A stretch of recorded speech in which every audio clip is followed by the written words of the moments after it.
Bonjour et bonne entrée à nous tous, je suis Amanda Conseil. J'ai été recruté pendant l'été par Tutoto pour être votre présentatrice des tutos sur cette petite chaîne aux 98 abonnés. Attention, ça va loin. Quel est le sujet actuellement depuis quelques mois? C'est le taux annuel effectif global, le TAEG. Attention, il va être usuraire, c'est-à-dire dépasser un taux maximum légal. Et si c'est le cas, bim, refus de prêt. Qu'est-ce que je vous propose? Je vous propose de revenir sur les toutes premières vidéos qui ont été créées sur cette chaîne et qui permettaient de calculer le TAEG en fonction d'un taux débiteur et des différents paramètres du crédit. Que je vous propose, puisque vous avez tous fait ces tutos, vous voyez, sur le premier vous étiez 3200, il y a eu 3200 vues, énorme. Sur le deuxième de cette série de 4, 5300 vues, et comme tout le monde avait tout bien fait, et bien 783 vues sur la troisième, non, 2600 vues quand même sur la quatrième de cette série de 4, et voilà. Et bien, comme ça fait 4 ans et que je ne retrouvais pas ce tuto, eh bien j'ai demandé à l'un d'entre vous qui a réalisé ce tuto de me le retourner, et je remercie Marian de m'avoir envoyé ce tuto qui était la conclusion de ces 4 chaînes. Mais il n'y a pas eu que Marian, merci à toi Théo également, là, bravo, félicitations. Bon, alors là, tu l'avais personnalisé, toi. Encore, c'est bien, c'était nickel. Tu l'as personnalisé. Alors, je vais reprendre celui qui a été envoyé par Marian, qui est exactement ce à quoi vous devez arriver à la fin. L'idée, donc, avec cette petite vidéo, c'est de partir, je vais agrandir, de partir d'un taux maximum, qui est le TAEG, donné sur le site de la Banque de France. Regardez, je vais avec vous sur le site de la Banque de France. Je vais là, je me crée une page, je vais sur le site de la Banque de France. Je vais dans statistiques. Je vais dans taux et cours. Un peu plus bas. Ah oui, d'accord. Là, taux d'usure. Et j'ai là pour ce trimestre-ci, les taux d'usure à ne pas dépasser. Donc, sur les crédits immobiliers, c'est en fonction des durées, là. C'est ça, 260, 260 et 257. Et sur les crédits à la consommation, c'est en fonction des montants.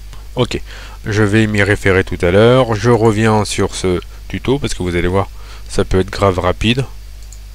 C'est là, ouais, c'est bien là. Donc, vous arrivez à cette page-là.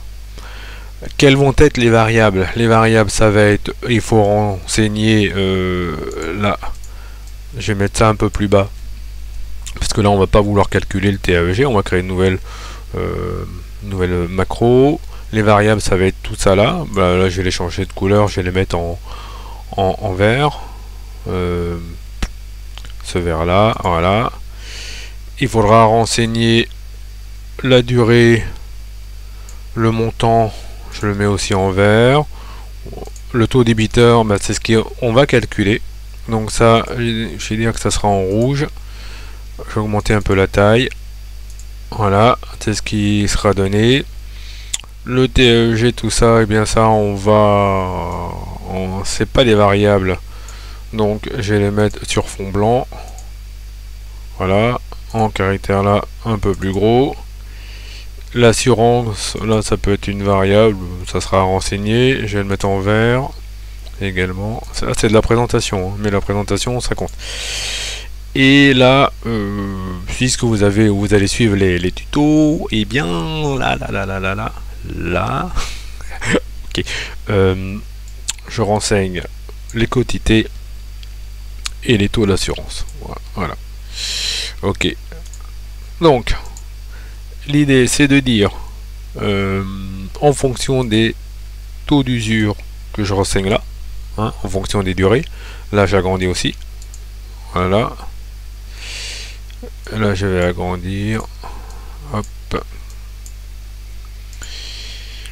Ça, c'est à renseigner. On pourrait le faire aussi pour les crédits à la consommation, mais là l'idée c'est de faire que du crédit IMO.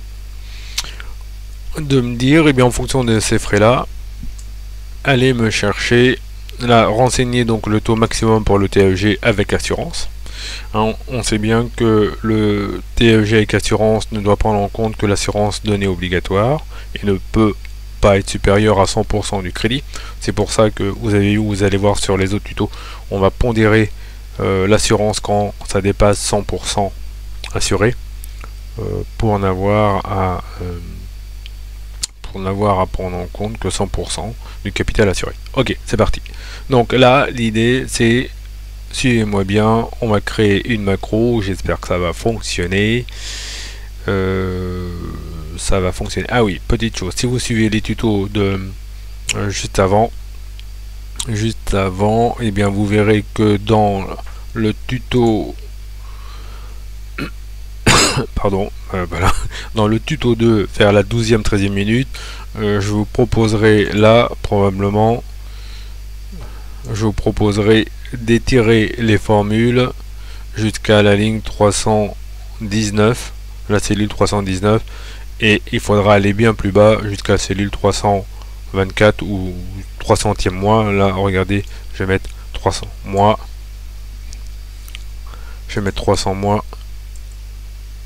et si je vais là, je clique dans la cellule et ça me met, voilà, vous voyez, là j'ai bien jusqu'au 300e mois normalement, non même pas, vous voyez, là ça va pas jusqu'au 300e mois,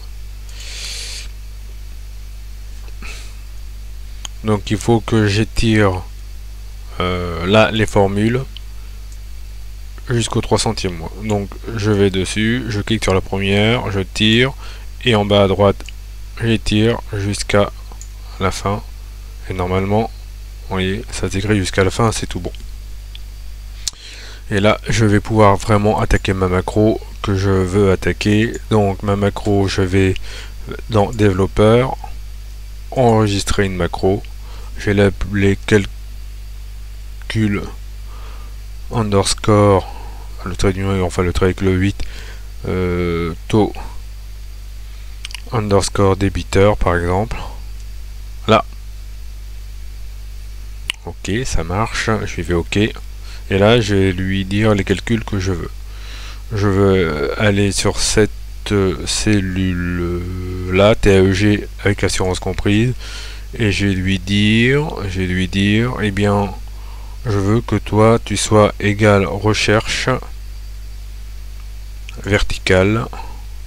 Donc la première valeur, eh bien la valeur que je recherche est cette valeur là, que j'irai chercher dans mon tableau là à droite, mais le tableau à droite est donné en années, donc là comme c'est donné en mois, je vais diviser par 12 pour avoir un nombre d'années. Point virgule, je vais dans ce tableau là, hein, que j'étire à droite, et je vais dire point virgule, je veux que tu me donnes la donnée de la troisième colonne. Donc 3 c'est la énième colonne. Je valide. Là je vais un petit peu au-dessus, je vois que c'est un nombre, si ça avait été une formule je l'enlèverai. Et maintenant je lui dis, je vais dans données, analyse de scénario, valeur cible, et je lui dis que pour cette cellule là, en C10, je veux que ça soit égal à 0, et donc la cellule à modifier, ça va être en B4, mon taux débiteur. Et je lui dis ok, et tu calcules. Et là normalement il me calcule quelque chose, ouf, apparemment ça semble bon, ça me donne un chiffre, je fais ok. Et je lui dis là, pareil, je veux que tu me changes mon TAEG hors assurance, et donc là à droite il faut que le calcul égale 0. Donc je fais encore données, analyse de scénario, valeur cible, je lui dis là en C9, je veux que c'est égal à 0, et donc la cellule à modifier c'est B9, tu me le changes, je fais ok, il va me calculer quelque chose, je fais ok, ça marche. A priori c'est tout ce que j'ai à faire, hein. Je valide, je valide. Je vais dans développeur, arrêter l'enregistrement et c'est tout bon. Je nous crée un petit moyen de cliquer, donc je vais dans insérer. Je vais créer un bouton là. Je lui dis, eh bien tu vas aller, le bouton est rattaché à la macro qui s'appelle calcul taux débiteur, ok. Ça me le dessine, j'ai changé l'intitulé, je vais lui mettre calcul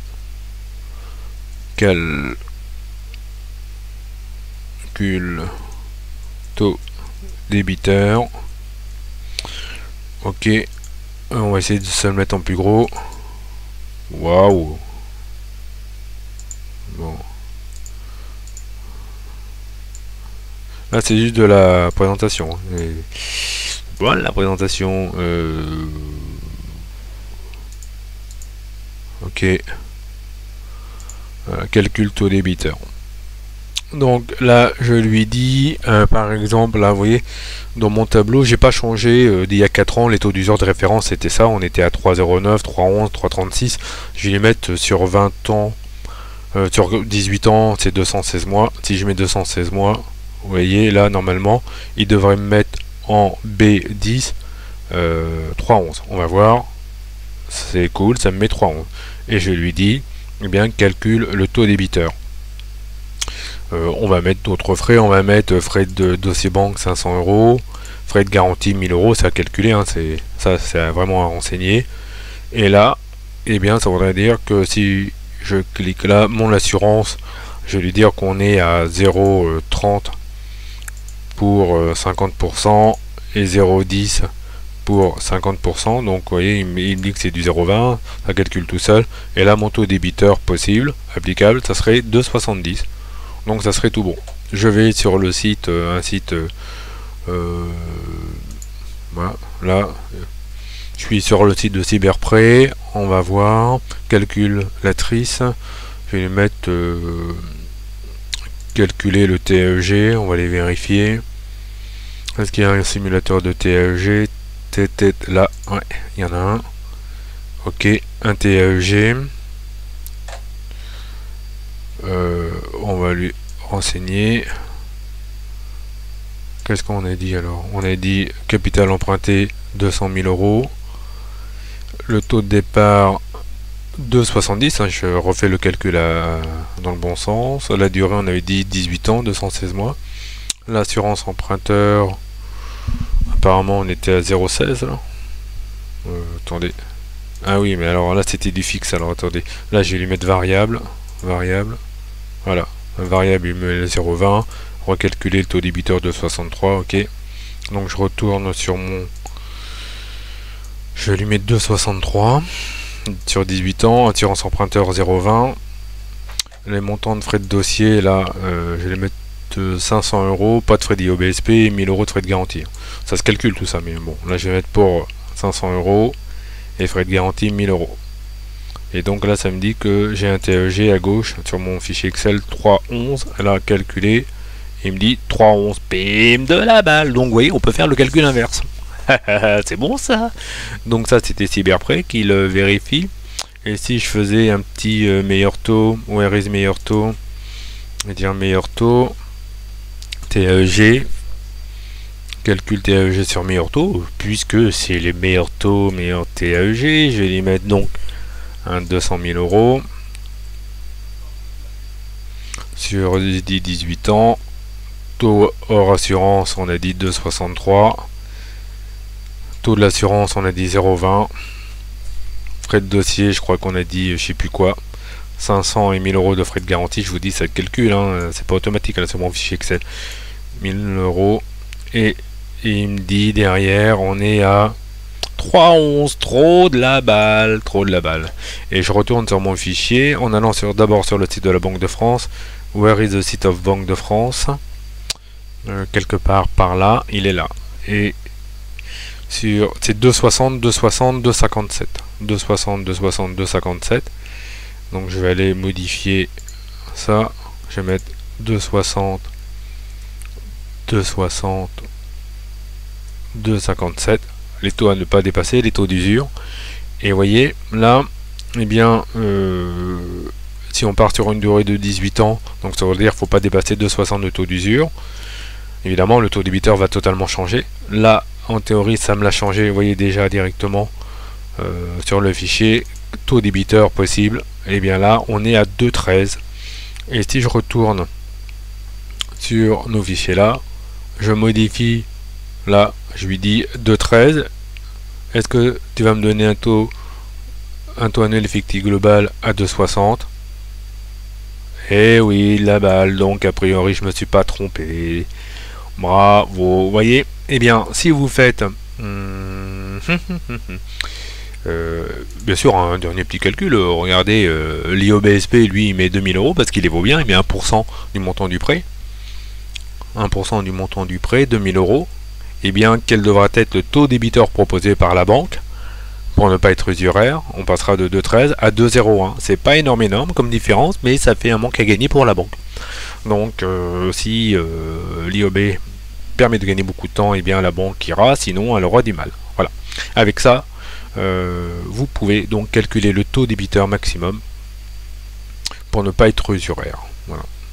Je regardez vite fait, je mets du 0,45 là, hein, du 0,40 là, en 50-50, et bien là, si l'assurance augmente, le taux débiteur doit vraiment baisser, et vous voyez que l'assurance a un gros impact. Peut-être que pour 200 000 euros, on aura des frais de garantie autour de 1000 euros, je sais pas, hein, faut les calculer, ça se calcule vite fait. Je vais sur Crédit Logement par exemple, là, Crédit Logement, là, Crédit Logement, combien il nous propose, la solution, garantie des montages, outils, calculette, simulateur de coût de garantie.